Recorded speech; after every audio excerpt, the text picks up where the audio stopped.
The Wells Fargo Plaza is a striking skyscraper located on Louisiana Street in Houston, Texas. Standing at 992 feet, 302 meters, with 71 floors, it is the tallest building in Houston and the state of Texas, and the 21st tallest in the United States.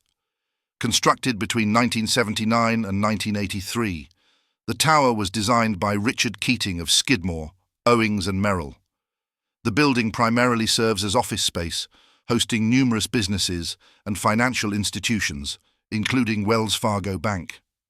Originally developed by Allied Bank, it is now owned by Metropolis Investment Holdings, Inc., a subsidiary of Mitsubishi Estate Cumberland.